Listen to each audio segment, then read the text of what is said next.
John Hall, Blues Creek Guitar, another set of our YouTube videos, and again, thank you very much for your support.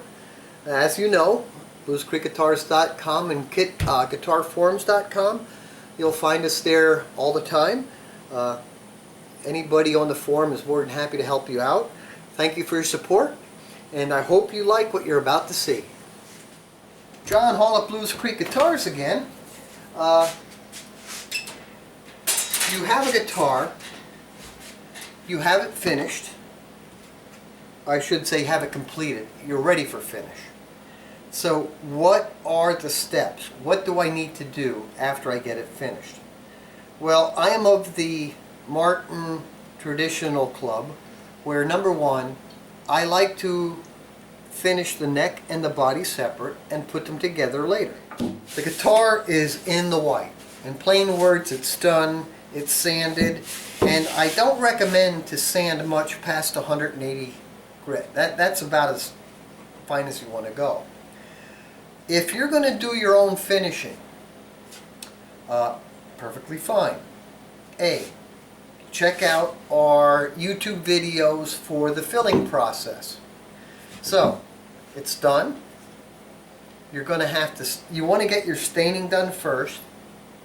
You want to do a fill next, then you're going to, we're going to stain, we're going to seal, we're going to fill, then we're going to seal again.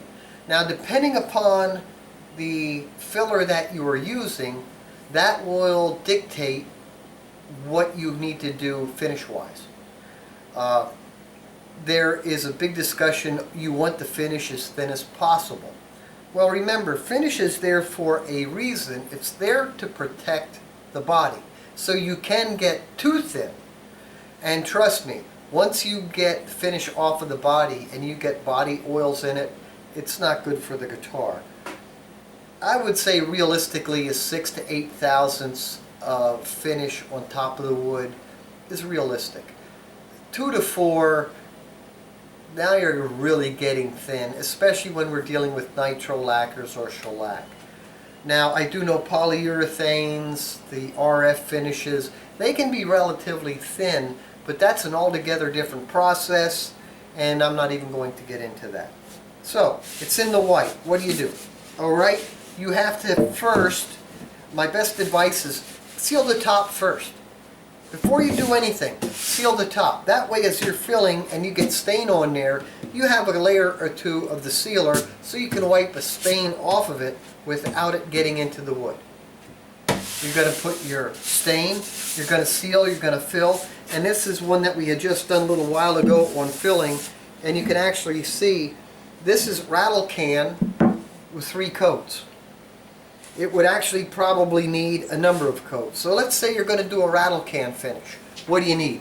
Okay, go to a supplier. If you're going to do a nitro can, Grizzly sells a kit. Stu Mac and I think LMI have kits. You can buy the rattle cans. I usually find 2 cans of sealer, 6 to 8 cans of lacquer. Why 6 to 8? You're going to be putting a coat every hour for about 8 to 10 hours to build up the finish that you need. You're going to want to have about somewhere between 16 and 20 thousandths of green lacquer. Not cured lacquer, green lacquer. So how can you measure your lacquer? Well, my modus of operandi, I usually have pieces of foam rubber. I'll put foam rubber in here and I'll put a salad cup in here. I can then take a piece of anything and shove it between the top and the salad cup. As I'm spraying, I can measure the build with a dial caliper or a micrometer. Like I said, you're looking for 16 and under 20. You'll be surprised in 2 weeks how much that shrinks back. So, I'm going to do that again. In the white, stain, seal, fill, seal, finish coats on top. Now finish coats are actually in 2 segments. The first I'm going to call my base layer. That's where I'm going to lay down my heavy lacquer and I'm going to start level sanding. I'll start with about 600 grit, and I do it wet. You can do it dry, but I prefer to do it wet, just my own way of doing it. And as I'm going through, I'm looking at what I'm going to call the orange peel. When you look here, you can see that the finish is not perfectly flat, that there is a ripple in there, and this is pretty thin. We'd need a couple more layers on here to really get it ready for finish. But what you're going to do is you're going to look at these little sinks, and as you start going through the sink, when you get about halfway through, let's say you're doing 600, then you're going to go to 800. When you're almost to the bottom, you want to do 1200. When you know you got it all done, you're going to take a look at it and go outside in the sunlight and really look. And you're going to look for any little dimple. And you can actually see where you go through a nitro layer into a sealer layer. So after I get it down all the way where I'm kind of happy with it, you'd be surprised. You probably have gone from 8 thousandths down to about 6. I'm going to go out and I'm going to hit it again with about 3 coats. And I'm just going to let that sit for about 2 weeks, and I'm going to come back and I'm going to just start level sanding it, buffing it, and polishing it. You'll be able to get a good idea how thick the finish is when you're done and you're setting up the bridge and you drill your holes. As you start going through your finish, you'll be able to measure actually how thick the finish is there. So if you go through there, and if you don't know this, you can take a dial caliper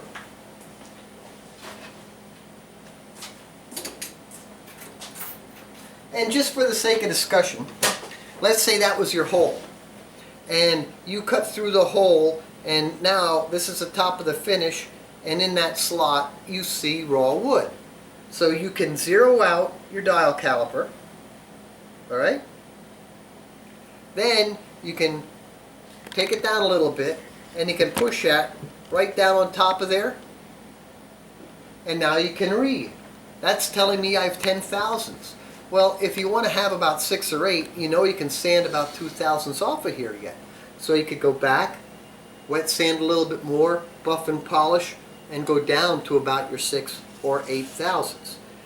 It's not dead, it's not dead exact, but it's going to get you in the ballpark.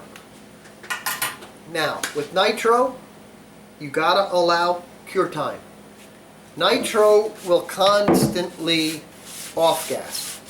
It will take about 2 to 3 weeks for your lacquer to truly cure.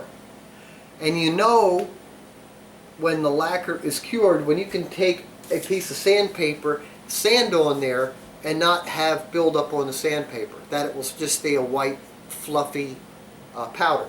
If you're getting little balls on there, you know that the lacquer isn't cured. Another good sign is smell it.